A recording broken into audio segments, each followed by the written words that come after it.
Bonjour tout le monde, j'espère que vous allez bien. Écoutez, je suis présentement dans les caves, dans le sous-sol. Je ne sais pas comment tu appelles ça ici, Jean-Luc.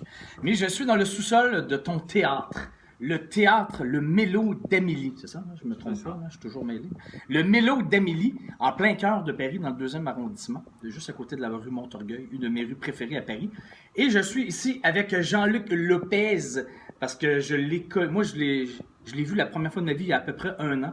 J'étais venu voir une pièce de théâtre ici, un petit théâtre d'environ 80 places. J'étais venu avec ma grande fille Noémie. Et 6 mois plus tard, je suis revenu avec mon autre fille, Sarah. Et j'avais fait une entrevue avec Jean-Luc parce que je voulais vraiment présenter la salle à tout le monde parce que je trouve que c'est un théâtre très spécial, très sympathique, tout petit, très chaleureux. Et à la fin de l'entrevue que j'avais fait avec lui en juin dernier, 3 secondes, j'avais jamais pensé à ça de ma vie, 3 secondes après, je louais le théâtre pour faire ma première conférence sortie de zone dans un théâtre à Paris en septembre dernier. Donc, en septembre dernier, j'ai fait ma conférence sortie de zone ici. J'avais 2 filles qui faisaient ma première partie. Et je reviens encore le dimanche 2 février à 14h. Et qui va faire ma première partie? Jean-Luc, le propriétaire du théâtre, qui n'a jamais rien fait sur lui-même, sur la scène de son propre théâtre. Donc, parle-moi de ton stress maintenant, Jean-Luc. Ou dis-nous ce que tu vas faire en première partie de ma conférence le dimanche 2 février, 14h. Quand on en a parlé, donc lundi, quand on s'est revu. Ah oui, c'est ça. Écoutez ça. Et que tu m'as dit, je compte sur toi pour que tu fasses ta sortie de zone le 2 février à 14h. J'étais un petit peu pris de panique et j'ai pas dormi de la nuit.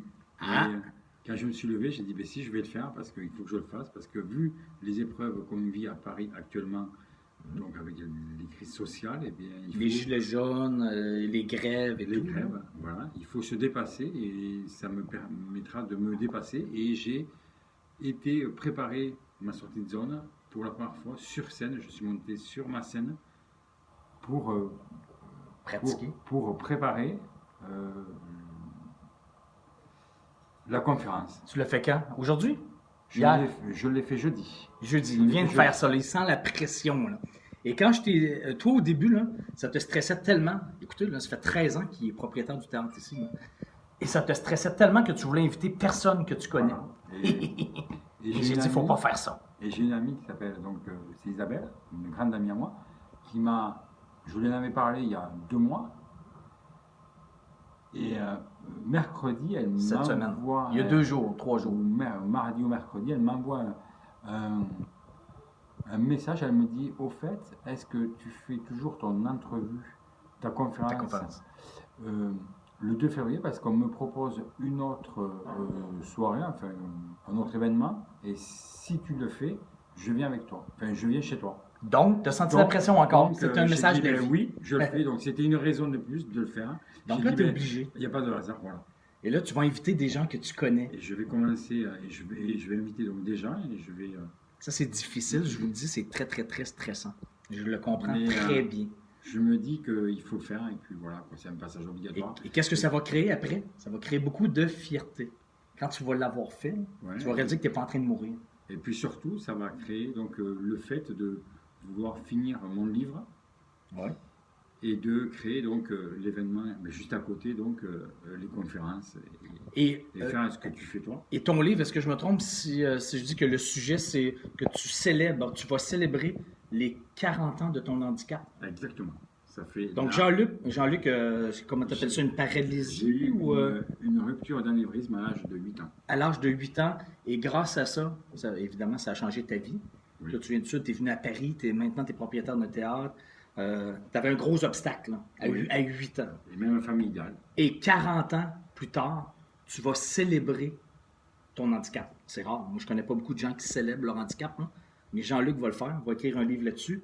Et tu vas en parler un petit peu. Est-ce que c'est de ça que tu vas parler un petit peu le 2 février? Je vais parler de ça, je vais parler de ma vie en général. Et j'ai 12 minutes de synthétiser. Donc, et il va y avoir avec Jean-Luc une Québécoise qui habite à Paris, qui va nous parler du Québec, sa première conférence dans le style. Donc, une autre sortie de zone pour elle. Moi, j'aime voir les gens souffrir. avant mes conférences. J'ai beaucoup de plaisir. J'adore. Les voir souffrir positivement pour qu'ils grandissent, évoluent, progressent. Et ça met beaucoup de piquant dans la vie et de fierté parce que je le vois après. Là. On était assis ici, là, parce qu'après le 2 février, on va prendre un verre et assis dans le bar ici. C'est toujours très sympathique. On met de la musique dans le fond. Lui, c'est le plus grand fan de U2 en France. On met plein de musique. Ça va être super agréable. Et la dernière fois que j'étais ici avec les 2 filles qui avaient fait ma première partie, je pense que j'étais plus heureux de les voir heureuses, d'avoir transcendé leur peur, leur inconfort, de faire une première partie. Écoute, la fille qui était ici, là, qui s'appelait Paula Garzon, était économiste, elle fait des entrevues à la télé devant des milliers de personnes, je l'ai déjà vu, des entrevues télé à TF1, je sais pas trop, là, des grandes stations de télé en France, et elle avait extrêmement peur de faire ma première partie devant 80 personnes, elle voulait pas aller sur la scène. J'ai presque été obligé de la pousser sur la scène. Tu ne peux pas me le dire, ça. Hein? Parce que je ne vais pas monter.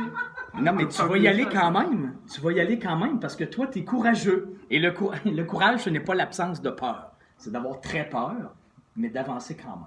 Et tu vas le vivre. Mais de toute façon, je suis obligé d'avancer, vu la situation économique en France. Bon, mais voilà. Tu te transcentres.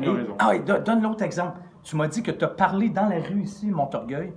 Tu es allé parler au numéro 2 de la France après Macron, qui s'appelle comment? Bruno Le Maire. Bruno Le Maire, donc les Français que j'imagine, vous le connaissez. Le ministre des Finances. Il est allé lui parler dans la rue, sur la rue Montorgueil, juste à côté. Et dis-moi à quoi tu as pensé pour te donner le courage d'y aller, lui parler, parce qu'en France, ça se fait pas beaucoup. Aller parler au ministre. Quand j'ai entendu sur France Info que Bruno Le Maire passait dans la rue Montorgueil, j'ai dit, eh bien, je vais tout faire pour lui parler.